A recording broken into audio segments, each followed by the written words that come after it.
ce matin pour ce premier message de l'année. Il veut ressusciter nos cultes. Amen. Il veut les rendre encore plus vivants. Amen. Il veut qu'il y ait une explosion de joie, comme l'a dit Gillian dimanche passé. Il veut qu'on célèbre le Seigneur Jésus ressuscité. Amen. Amen. Pose-toi la question pourquoi tu en arrives dans cet état-là aujourd'hui. Mais peut-être qu'il faut des fois écouter les pasteurs. Je vous ai dit dernièrement, des fois, Dieu me parle et me donne des choses pour certains d'entre vous. Je ne veux même pas vous les dire parce que vous êtes... Je suis arrivé un copain pour vous, je ne suis plus le pasteur. Donc, vous voulez que je dise, moi j'ai dit à Suzanne, je ne dirai plus rien. Et Dieu me donne des paroles de connaissance. Il m'a donné le discernement des esprits. Ça, je le sais. Mais des fois, je n'ai pas envie de dire parce que tu n'es pas enseignable. Donc, si tu n'es pas enseignable, ben, il faut peut-être que tu te poses des questions. Est-ce que vous croyez que les serviteurs de Dieu, ils sont là? On est là pour exhorter, on est là pour encourager. On est là aussi pour délivrer des messages d'en haut, pour vous aider à grandir dans la foi. Et peut-être aussi avoir l'humilité aussi de se repentir et de se remettre en question quand c'est nécessaire. Est-ce qu'on peut dire Amen? Moi, quand on me dit, oh, tu sais, ces derniers temps, tu ne me verras pas, peut-être pas beaucoup, ben, c'est bien pour toi, écoute, fais tes choix. Moi, j'ai fait les miens avec Suzanne. Et je n'ai pas le sentiment que nous en faisons moins que vous tous les jours. Donc, j'en dirai pas plus. Pour que le roi vienne nous visiter d'une manière que nous n'avons jamais vue auparavant, le psaume 24 nous dit que le roi de gloire fasse son entrée. Amen. Qui est donc ce grand roi? C'est le Seigneur de l'univers. Est-ce qu'on peut dire ça? C'est le Seigneur de l'univers. C'est le roi de splendeur. Waouh, moi je languis un jour d'être dans le ciel, parce que quand on va le voir dans toute sa splendeur, il faudra des lunettes de soleil. Et je crois que ça ne suffira pas, dit Sarah. Il faudra, vous savez comment s'appelle, Raph, ce truc quand vous soudez, vous savez, hein? Comment ça s'appelle? C'est un masque, je ne sais pas quoi. Un masque à souder. Voilà, un masque à souder. Parce qu'il y aura plein d'étincelles dans le ciel. Mais c'est ce que dit la Bible. Je crois que la Nouvelle Jérusalem, elle sera pavée d'or, de rubis, de pierres précieuses. On va être riche. Quand on était gamin, on jouait aux osselets. Vous vous souvenez de ça? Qui? Moi, peut-être pas les jeunes d'aujourd'hui. Vous, les osselets, c'est l'ordinateur, c'est tout ça. Nous, c'était avec des gadins, des pierres dans le ciel. On va jouer aux osselets avec des pierres précieuses. Non, vous n'avez pas lu votre Bible? Bah, relisez-la. C'est pavé d'or, c'est pavé de tout ça. Et hop, tac. Ah oui, mais fais attention. Tu te rends compte, t'as un diamant là qui vaut 3 milliards d'euros. Mais fais attention, on va te le piquer. Mais non, il y en aura tellement qu'il y en aura pour tout le monde. Est-ce qu'on peut dire Amen? Dans le ciel, il y en aura pour tout le monde. Aidez à ton voisin. Le psaume 45, verset 1er, mon cœur est tout vibrant de paroles très belles.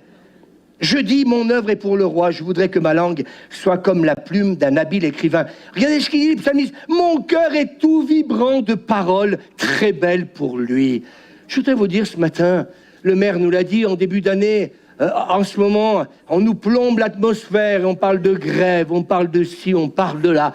Le psalmiste, il n'est pas dans ce monde-là. Reste chez toi tout seul et puis tu verras que c'est pas peut-être juste ton mari et tes gosses qui vont te remonter le moral. Moi, quand je suis dans la présence de Dieu, c'est lui qui me renouvelle, mais aussi c'est le fait d'être avec vous, ensemble. Amen. On a fait un séminaire dont le thème c'était ensemble. Est-ce qu'on peut dire Amen? Alors qu'est-ce que tu fous à rester tout seul? En fait, quand c'est un bras qu'on a coupé, que tu as mis dans le congélateur, mais il est mort. Mais par contre, la Bible dit que l'Église, c'est un corps. Amen. Et un membre ne peut pas dire à un autre membre, j'ai pas besoin de toi. Oh, mais j'ai mon mari, j'ai ma femme. Non, c'est pas le corps. Amen. Faut arrêter de se mentir. Vous savez que le diable est capable de nous mentir. Oh, mais moi, je prie avec ma femme. Ben, écoutez, j'ai pas attendu que vous me le disiez pour le faire. Mais j'aime le faire avec les autres. Amen. Est-ce qu'on peut dire Amen? Le corps, ce matin, il est constitué. Il n'est pas... Non, mais quand tu es tout seul chez toi, c'est... C'est quand tu as le corps qui est là, tu as tous les membres. Et le membre qui te manque, eh bien, il va être utilisé par Dieu pour te donner l'équilibre. C'est très bon, ça, d'ailleurs. Et là, ce coup, tu marches normalement. Voilà. Sinon, tu es un unijambiste parce qu'il te manque une autre jambe. Psaume 27, verset 4, c'est tous des hommes de Dieu qui n'ont pas fait que d'être des bons prédicateurs. Ils n'ont pas fait que être que des rois avec leurs titres. Ce sont des hommes, des femmes qui ont vécu avec Dieu une vraie relation. Est-ce qu'on peut dire amen? Et moi, que je lisais ça cette semaine, parce qu'il fallait bien lire ma parole, voir David comme il est aimé de Dieu. Enfin, c'est pas n'importe qui va dire David, homme selon mon cœur. Est-ce que vous croyez que c'est à tout le monde? Bien sûr, tout le monde s'arrête sur sa faute, mais arrête. Dieu peut s'arrêter sur la tienne aussi, hein? Oh, la faute de David est la tienne. T'en fais quoi? T'es pur, toi, tous les jours? Je le suis, moi, tous les jours? Alors, arrêtons avec ça, s'il vous plaît, elle a joué à la spie. Soyons plutôt humbles et disons que ce que Dieu a vu, c'est qu'il a vu un homme selon son cœur. Un homme qui peut, être un homme qui loue, mais un homme qui est capable aussi de se repentir quand il pêche. Est-ce qu'on peut dire amen, alléluia?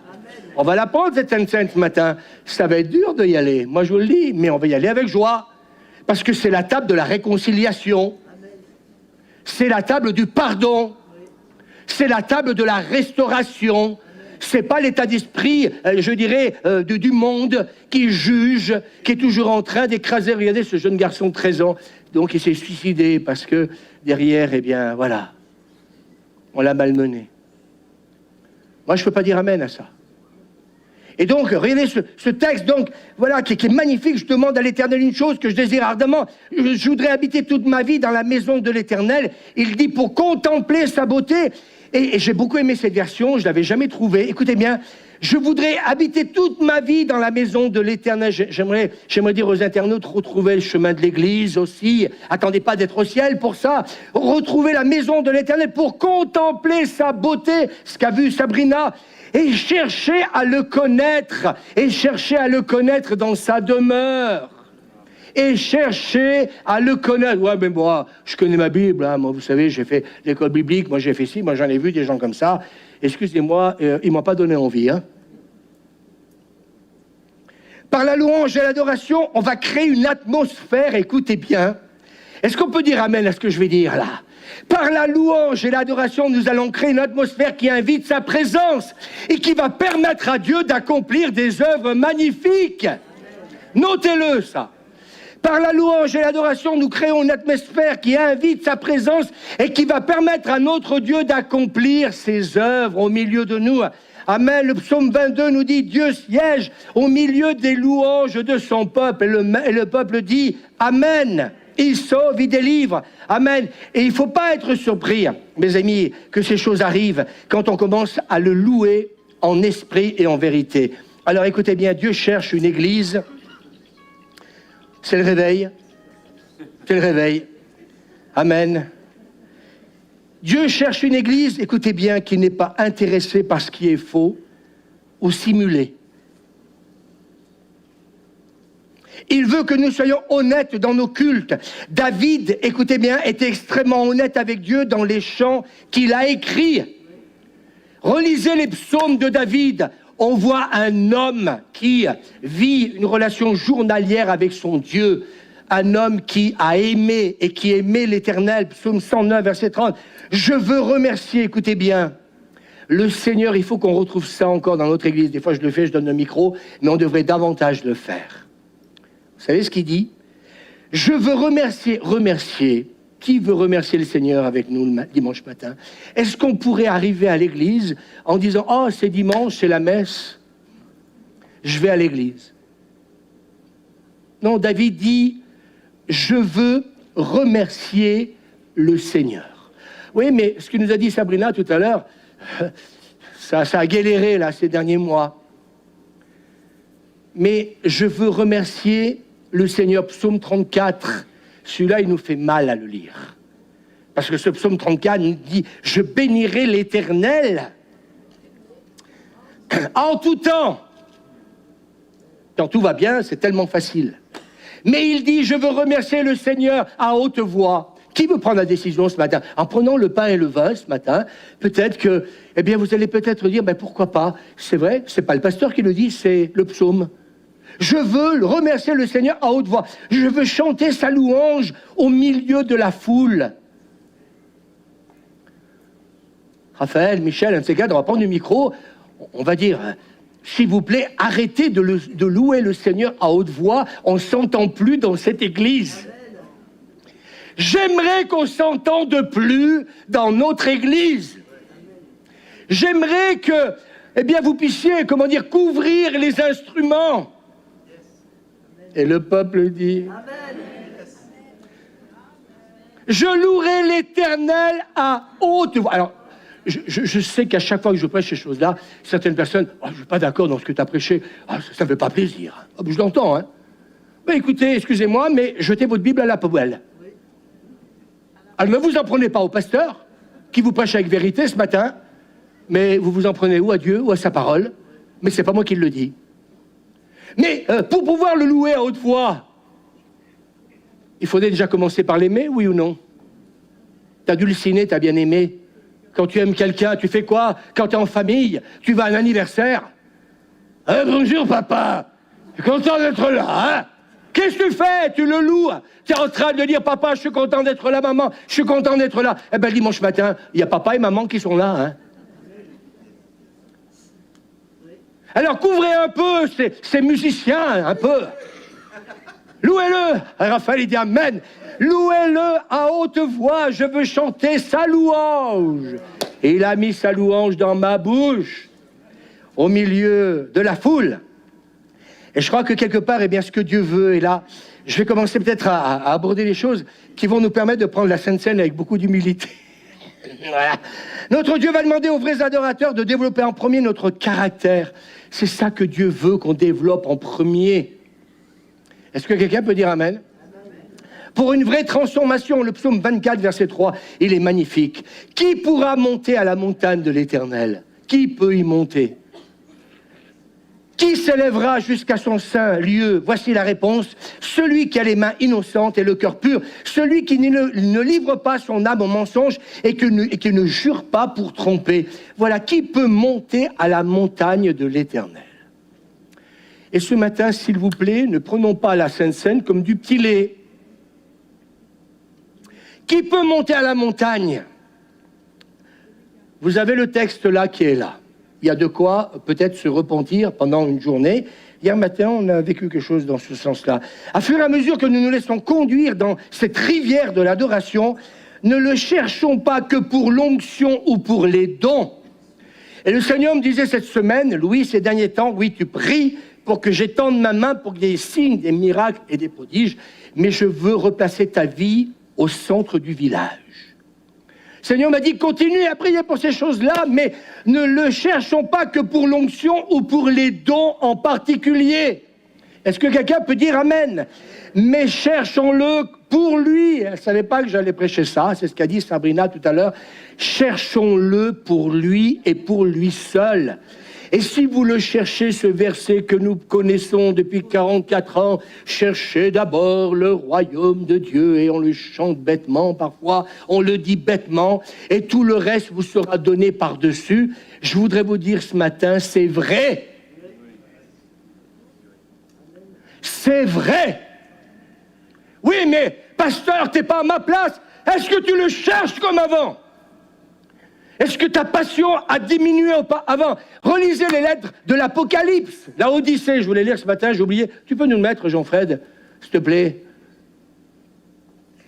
Cette église de la Odyssée, qui était certainement une église bouillante à sa conversion. Peut-être que c'était une église avec ses leaders, parce que là, c'est pareil. Les leaders sont dans le même état que cette église. Parce que si les leaders, écoutez-moi bien, est-ce que vous êtes d'accord avec moi, ils étaient en bonne santé, ils auraient amené l'église dans la passion, dans le feu, oui ou non? Donc ça veut dire que si cette église, elle en est là, c'est que tout le monde, en fin de compte, a tiédi. Et je crois que ce matin, ce que le Seigneur veut nous dire, oui, écoutez bien, et moi ça fait depuis plusieurs semaines, plusieurs mois que le Seigneur me dit, Louis, c'est la guerre des autels. Il y a des autels qui ne sont pas de Dieu, qui va faire venir les ténèbres dans ta vie. Et ça va ouvrir la porte à des démons dans ta famille, dans ta vie personnelle. Et puis il y a ces autels de Dieu qui te permettent par la louange, par la célébration, par la passion, par le prix à payer de servir Dieu, qui va faire venir la gloire de Dieu dans ta vie. Je pose la question quand on te voit, est-ce qu'on voit plus la gloire de Dieu dans ta vie, ou plutôt, excusez-moi, un chef-d'œuvre en péril? Moi j'ai dit, Seigneur, quand les gens me rencontrent, je ne veux pas qu'ils rencontrent le pasteur. uniquement. Je veux qu'il rencontre un homme oint, rempli du Saint-Esprit. Un homme, mes amis, qui sait de quoi il parle quand il parle de passion, quand il parle d'amour, quand il parle de célébrer l'Éternel, quand il parle de chercher sa présence. C'est ça que Dieu veut aujourd'hui. On ne pourra jamais évangéliser, vous m'entendez? On ne pourra jamais évangéliser qui que ce soit si, mes amis, nous ne vivons pas cette dimension de cette relation personnelle avec Dieu. Est-ce qu'on peut dire Amen? J'espère que le Saint-Esprit est en train de vous tortiller les entrailles. Merci Seigneur, il a déjà fait toute la semaine pour moi. Et dommage pour vous que vous n'étiez pas là hier matin, parce que hier matin, on a vécu un super bon moment où justement, eh bien, nous avons commencé par faire la chose essentielle. C'est pas dire Seigneur, bénis-nous, guéris Aria, et puis tout ce que vous voulez. C'est Seigneur, on veut élever un autel de louange et d'adoration avec des mains pures. Est-ce que quelqu'un peut dire Amen? Je crois que le Saint-Esprit est en train de vous convaincre, vu le silence. Enfin, la Bible dit que dans le ciel, un jour, il y aura un silence d'une demi-heure. Je vais vite continuer pour pas que ça dure une demi-heure. Dans Juge, et c'est là que j'ai compris quelque chose. Je connaissais ce texte par cœur. Écoutez bien les responsables aussi, parce que ça va nous parler. J'avais jamais réalisé ça. Comme j'ai dit tout à l'heure, on ne va pas aimer Dieu pour dire plus d'onction, pour chanter, pour jouer, pour prêcher, ni, gna, gna, gna. Ce que Dieu veut, c'est qu'il soit le centre du village. Il veut qu'on le cherche lui. Il veut que nous l'aimions lui. Vous verrez que ça va bien se passer. Le dimanche matin, vous allez arriver dans un autre état d'esprit. Oh chérie, prépare les enfants, il faut aller à l'église. Déjà là, t'es mort avant même d'avoir commencé à mettre tes godasses, tes chaussettes et tes godasses. T'es déjà mort avant. Ce qui est bien le matin, c'est que Suzanne met son réveil et je mets le mien. Au moins, on est sûr de se réveiller. Alors, on se lève comme vous. Et comme vous, eh bien, voilà, comme je dis tout à l'heure, la tremble carcasse. Il faut qu'il y ait ces deux carcasses pour se lever. Mais. Je suis dans la joie quand on me dit allons à la pêche, allons à la chasse, allons passer la journée sur le bateau, sur tout ce que vous voulez, gna. Non, le psalmiste, il dit je suis dans la joie. Les 30 et 40% qui m'écoutaient, eh bien, écoutez, je suis dans la joie quand on me dit « Allons à la maison de l'Éternel ». Et si nous dressons un autel de louange, y compris vous, les louangeurs, qui vient vraiment d'un être qui, comment dire, veut bénir et adorer le Seigneur, j'aimerais vous dire que dès qu'il y en a un qui va taper sur la batterie, on va se retrouver sur la carpette. Parce que Dieu siège au milieu. Quand vous savez ce que ça veut dire quand Dieu siège au milieu des louanges de son peuple, relisez un peu l'Ancien Testament, il y a la nuée qui vient, il y a la gloire qui vient, les sacrificateurs ne peuvent même pas supporter la gloire de Dieu, et nous on est là, on transpire et hop, allez chanter, alors que mes amis, ça devrait tout ça être normal si nous avions un présentiel journalier avec Dieu. Est-ce que quelqu'un peut dire Amen à ce que dit votre pasteur? Est-ce que quelqu'un peut me dire ce matin, sans être frustré, ce que tu dis, pasteur, c'est vrai? Est-ce que quelqu'un peut me le dire? Si tu le dis pas, t'es mort. Non mais je rigole pas. J'aimerais vous dire, je bénis Dieu pour ce que je vis en ce moment avec le Seigneur. Je peux pas tout dire et je n'ai pas tout responsable. Je rencontre des gens que je ne rencontrais pas avant. Vous attirez les gens. La Bible dit, on prendra le manteau d'un juif et on dira, on ira avec toi. Ah, bien sûr, on se la pète, je suis juif. Puis je vois depuis 40 ans déjà, oh, moi je suis juif. C'est bien, t'es juif, moi je suis sauvé aussi, autant que toi, et je suis fils de Dieu comme toi. Est-ce que quelqu'un peut dire Amen? Oui ou non? Le salut vient des juifs, merci Seigneur, mais il m'a donné le salut autant qu'eux. Alors il y a les gens, ils se gargarisent avec les titres. Je suis juif, moi. Ben, c'est bien, que Dieu te bénisse, si t'aimes, c'est bien. Mais j'aimerais vous dire une chose, c'est pas ça qui va faire la différence. C'est comme dit la Bible, c'est pas la circoncision de la chair, mais c'est la circoncision du cœur. Et si des juifs m'écoutent, eh bien, prenez ça aussi, ça vous fera du bien.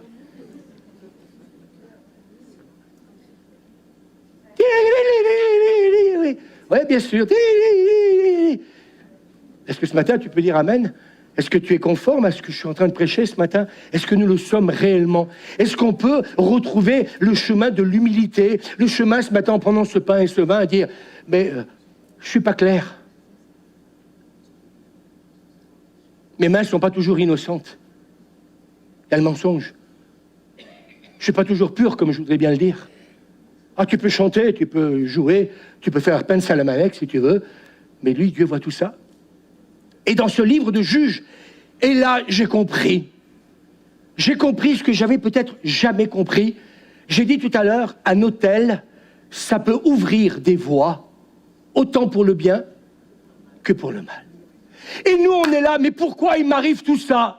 Et on est là, oui, mais c'est pas normal que je sois malade, qu'il m'arrive toutes ces tuiles, ma famille, gna gna gna gna gna. Mais je pose la question ce matin, et nous allons faire une prière tout à l'heure. Merci à Jean-Frédéric qui a pris le temps de copier toute cette prière-là. Mais qu'est-ce qui donne accès dans ta vie au diable? Et qu'est-ce qui donne accès à toutes ces puissances occultes dans ta vie? Je voudrais vous dire ce matin, s'il vous plaît, aimez-moi comme je suis, mais s'il vous plaît, écoutez ce que le Saint-Esprit a à nous dire. Nous allons, et je prophétise, rentrer dans un temps de la dimension de la gloire de Dieu. Si nous appliquons tout ça, il n'y aura pas besoin de 3 heures pour prier, pour dire « Seigneur, viens ». Si tu commences à le célébrer de la bouche, si tu commences à faire Dieu le premier dans ta vie, j'aimerais vous dire, il faudra peut-être dire, comme des pasteurs que je connais m'ont dit, « Arrête, c'est trop fort, Seigneur. Je supporte pas la Shekinah. Je supporte pas ta sainteté. » Est-ce que vous entendez ce que je suis en train de vous dire? Des revivalistes ont dit à Dieu, je ne supporte plus ta sainteté. Quand nous sommes dans le vrai présentiel de la gloire de Dieu, il y a une chose que nous allons plus supporter, c'est le péché dans nos vies. Tu peux pas le supporter. Oh, allez chanter. Chanter, allez taper dans les mains. Tout ça, c'est excusez-moi, c'est du blablabla. Si à un moment donné, ta vie, elle n'est pas conforme. Et là, j'avais jamais compris dans Juge chapitre 6, verset 15, nous lisons que tant que Baal était adoré, écoutez bien, par la maison de Joas, c'est-à-dire le père de Gédéon, écoutez bien, j'avais jamais fait attention à ça. C'est en fin de compte, eh bien, on lit l'histoire de Gédéon, vous êtes en train de vous rendre compte qu'il y a la skoumoun dans sa vie et dans sa famille. Et là, j'ai dit, Seigneur, merci de me donner ce message. C'est quel est l'autel dans ta vie qui célèbre ou qui ouvre la porte à des démons?